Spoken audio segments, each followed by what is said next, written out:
चंपत राय को अयोध्या छोड़ना होगा। किसने कह दिया है?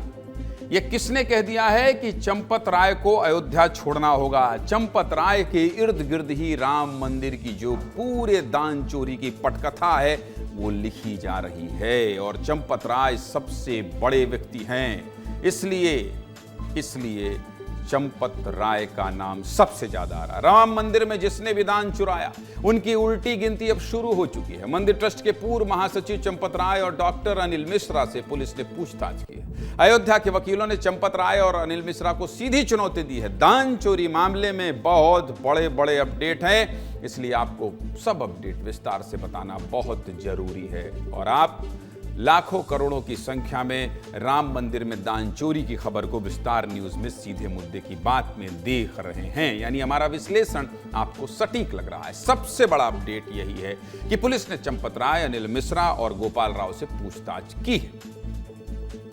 पुलिस ने इन तीनों के बयान दर्ज कर लिए हैं, और जब 8 लोगों की गिरफ्तारी हुई थी तो आपको याद है क्या कहा जा रहा था? देश में यह कहा जा रहा था कि छोटी मछलियों को पकड़ लिया गया है और बड़ी मछलियों को बचाया जा रहा है। और इन तीनों का नाम एफआईआर में तो नहीं आया है, लेकिन पुलिस ने तीनों के बयान दर्ज जरूर किए हैं। पुलिस ने बयान तो दर्ज कर लिए हैं, लेकिन अब इस केस से जुड़ा एक पुराना वीडियो वायरल हो रहा है। चलिए वो वीडियो भी आपको भी दिखा देता हूं, देखिए।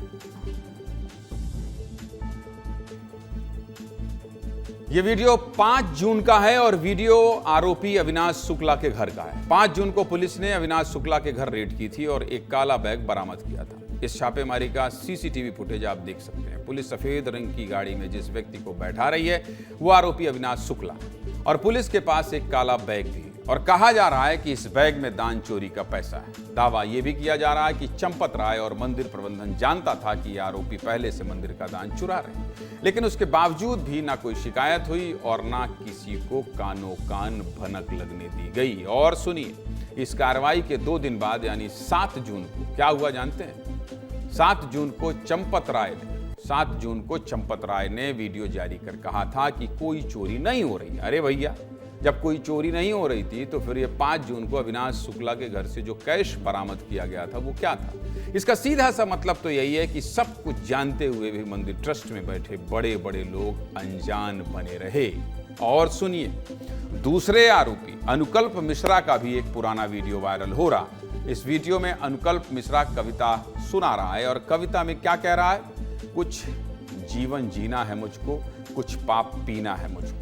और जब कवि महाराज अपने मन के विचार प्रकट कर रहे हैं तब उसी मंच पर चंपत राय भी मौजूद है। जीवन जीना है मुझको, कुछ पाप को पीना है मुझको। जीवन जीना है मुझको, कुछ पाप को पीना है मुझको। इस मध्यम रूपी क्रंदन को मनमोहन करना है मुझको। गांव की इन गलियों में कुछ पुष्प उगाना है मुझको। जीवन जीना है मुझको, कुछ पाप को पीना है मुझको।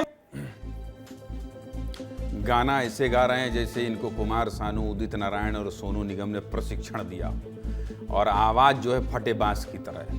इनकी नीयत शुरू से ही खराब थी। जब से ये मंदिर में घुसे थे तब से इन्होंने राम मंदिर के दान पर अपनी बुरी नजर लगाना शुरू कर दिया था, और इसलिए अब इन आरोपियों का कोई साथ नहीं देना चाहता है, कोई साथ नहीं देना चाहता। अयोध्या के वकीलों ने यह फैसला लिया है कि इन आरोपियों का केस कोई नहीं लड़ेगा। वकीलों का कहना है कि मामला करोड़ों श्रद्धालुओं की आस्था से जुड़ा, इसलिए कोई भी आरोपियों का केस नहीं लड़ेगा, और जो केस लड़ेगा उस पर 5 लाख का जुर्माना लगाया जाएगा। सोचिए, जिन लोगों का सिक्का चलता था, चंपत राय के बिना एक पत्ता नहीं हिलता था, अब खुलेआम कहा जा रहा है कि इनका केस कोई न लड़ेगा और इनको अयोध्या से जाना होगा। सुना देता हूं आपको अयोध्या बार एसोसिएशन के अध्यक्ष कालिका प्रसाद मिश्रा ने क्या कहा, सुनिए। तो की डिफेंस की ओर से वकालत नहीं करेगा।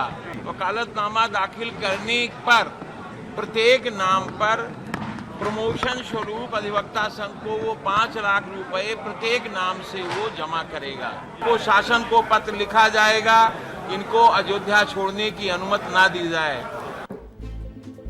अब आप सोच लीजिए कितने लोगों को इस मामले में ठेस पहुंचे।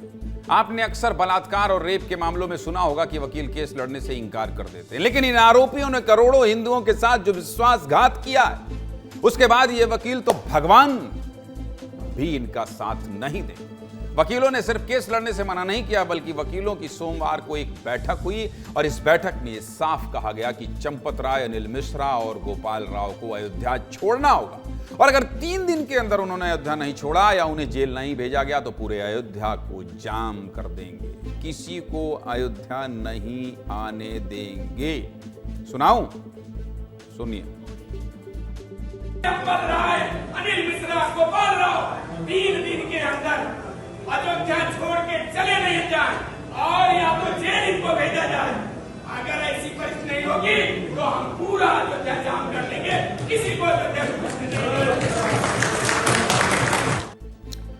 चलिए, कम से कम इन वकीलों का जमीर तो बचा है, क्योंकि मंदिर में काम करने वाले ये चोर तो अपना जमीर, ईमान, धर्म सब बेच चुके थे और अभी तो कार्रवाई शुरू हुई है। अभी तो बहुत से खुलासे होने बाकी हैं और ये खुलासे करने के लिए सोमवार को फिर से सभी आरोपियों की कोर्ट में पेशी हुई। और क्या हुआ? कोर्ट में सुनवाई हुई और पुलिस ने 8 आरोपियों को 14 दिन की न्यायिक रिमांड पर भेज दिया। अरे इनको 14 दिन नहीं, बहुत ज्यादा दिन भेजो, ये निकले ना पाए, इसी जगह भेज दो। यानी अब अगली सुनवाई 13 जुलाई को होगी और तब तक ये सभी आरोपी जेल में ही बंद रहेंगे। आरोपियों की रिमांड खत्म होने से पहले पुलिस ने अयोध्या में कई जगह रेड की। 2 तस्वीरों के जरिए रेड की कहानी भी आपको समझा देता हूं। पहले तस्वीर दिखा देता हूं, देखिए। पहले रविवार को 8 आरोपियों के घर पर रेड की गई थी, जिसके बाद सोमवार को पुलिस इन आरोपियों के बैंक खातों तक पहुंच गई। अब वहां से तो बहुत कुछ पता चलने वाला है। पुलिस की टीम अलग अलग बैंकों में पहुंची और सभी 8 आरोपियों के अकाउंट खंगाले गए। पुलिस ने पंजाब नेशनल बैंक और स्टेट बैंक ऑफ इंडिया की अयोध्या ब्रांच में पड़ताल की और सूत्रों का क्या दावा है जानते हैं? सूत्रों का दावा है कि 8 में से 7 आरोपियों के बैंक अकाउंट इसी SBI ब्रांच में। पुलिस ने आरोपियों के बैंक अकाउंट के स्टेटमेंट ले लिए हैं और अब पुलिस ये जांच करेगी कि जब से ये लोग मंदिर में नौकरी कर रहे थे तब से अब तक इनके बैंक खातों में कितने पैसे जमा हुए और कितने पैसे निकाले गए। बैंक के अधिकारी इस छापेमारी को लेकर क्या कह रहे हैं, सुनिए। बस उन खातों की KYC मांगी जा रही थी और स्टेटमेंट मांगा जा रहा था और उन खातों को फ्रीज करना था, तो संबंधित ब्रांच को ये भेज दिया गया है मैसेज। हमारे यहाँ पे जो एक खाता मेंटेन था लौकुश जी का, उसे संबंधित था और वो जानकारी दे दी गई है पुलिस को। सोमवार को पुलिस ने आरोपियों के बैंक अकाउंट चेक किए और रविवार को पुलिस ने सबके घर पर दबिश दी। 28 जून को पुलिस की 8 टीमों ने 8 आरोपियों के घर एक साथ छापा मारा था। इन सभी के घर अयोध्या में ही हैं और पुलिस ने एक साथ सबके घर पर छापेमारी की थी।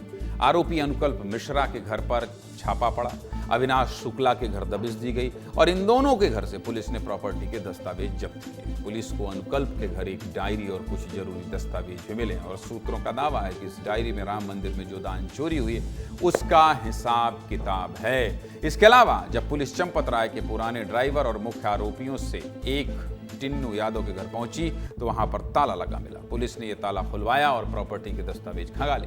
इसके बाद पुलिस ने पड़ोसियों से भी पूछताछ की। पुलिस की इस कार्रवाई पर एक रिपोर्ट आपको दिखाता हूं, देखिए।